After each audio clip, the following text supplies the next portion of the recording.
This is a lesson on intonation, which is something that I think a lot of people, after they start playing for a little bit, they tend to move on to trying to learn a lot of scales, modes, different chord shapes, move on to songs, things like that. And it's something that a lot of people, they move on to all that stuff and they kind of skip over the fundamental things. And to me, intonation is one thing that I see a lot of people, they really don't spend that much time on it. And if your ear's not really trained very well, or you haven't been playing for a very long time, it's something that will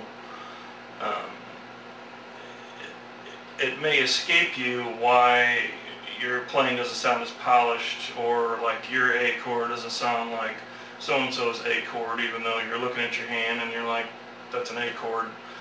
So we're going to go over a few drills, mostly having to do with bending. We're going to do a little bit of chord stuff and look at some single notes and just kind of show you what I mean as far as intonation versus, if you do things wrong, or if you're overbending or underbending, what that sounds like compared to what it's supposed to sound like when you're doing things properly. Alright, so this is what we're going to do.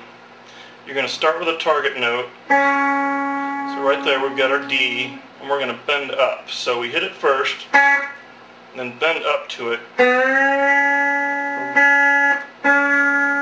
try to match it as best we can.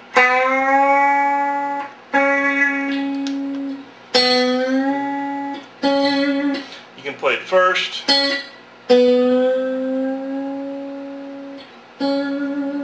or you can play it after the note, which is a little bit trickier.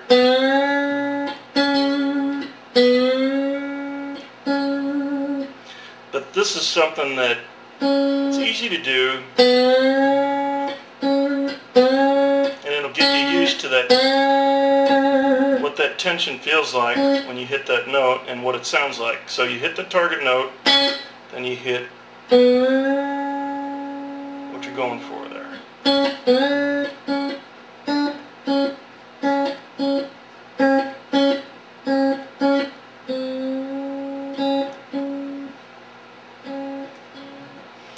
And then you just go a half step up.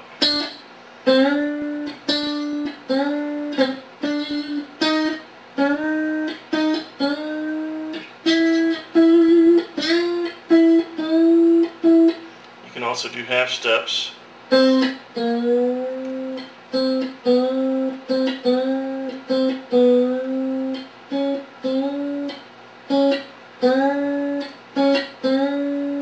So this is all just ways to kind of reinforce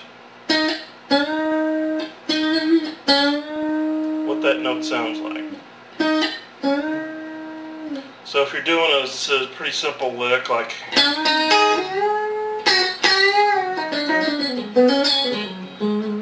if you're doing something like that, if you're playing that first part, if you're not hitting basically there's two target notes there. There's the D. If you're playing and you're only getting about halfway there before you release it and then go on to the second part, it's just not going to sound right. It'll sound okay, or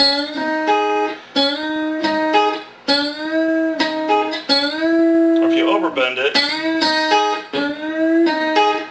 it's going to sound okay, but then if you played it back to back with the proper intonation, it's going to sound a whole lot better.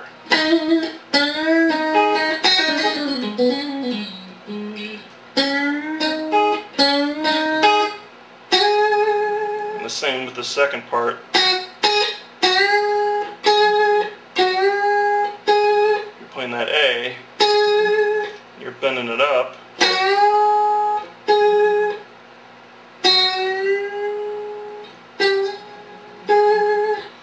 Just going to sound a lot more polished.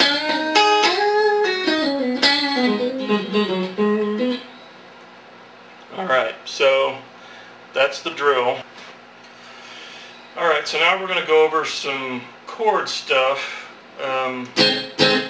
Because even though, the single notes and the bends, things like that are extremely important. You see a lot of people doing the same thing when they're playing a chord. They might play a shape. Let me get up a little closer here, get a better angle.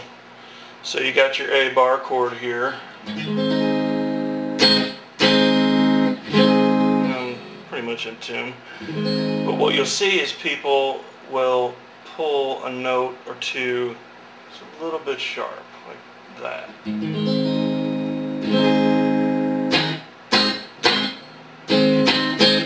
You see a lot of this.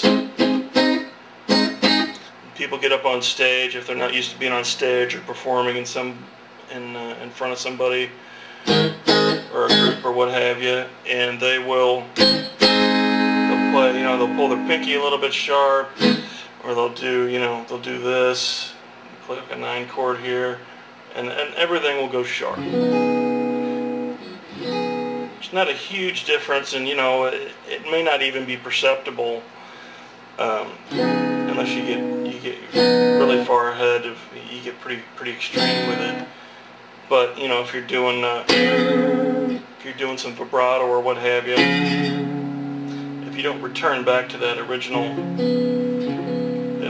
pitch, it's not a huge difference. But if you got a bass player or another guitar player and they're playing a perfect A7 and you're playing an A7 and you're bending the major third out just a little bit, it's going to clash. It's going to make everything sound just a little bit off. It goes back to that whole polish idea where your A should be your A and not an A with the major third just 2 cents off or what have you. Do like a minor 6, pull that just a little bit sharp, and that's something that you can't see your neck from where you're standing. You just have to be vigilant not to pull your notes sharp, and it's pretty easy to do. Do something like that. You got to really pay attention to that stuff.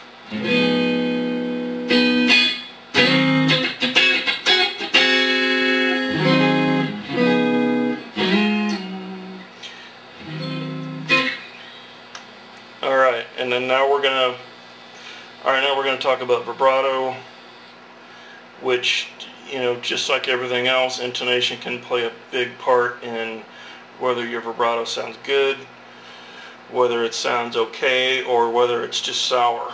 And depending on your level of ear training or kind of if you're playing by yourself versus playing with other people, you may or may not notice any of this stuff. But I promise if it's off and you fix it, you're going to notice it big time. So what we're going to do is we're just going to start with a D here. Just a little bit of vibrato. Let me get my fingers out of the way. And that's a good solid, just generic vibrato, nothing crazy about it. But one thing you can notice is that basically a vibrato is a repeated bend of a note, and depending on how wide you want to make it, it can have quite a bit of a range of sounds. You have to really pay attention and make sure that when you bend, you return to that original pitch. Because if you bend it and then you stay sharp, but just a little bit sharp, then that's an intonation issue. And it doesn't look like much, but if you bend it a little sharp, you can hear that waver compared to right there. So just a little bit off, you can hear it. So when you're bending,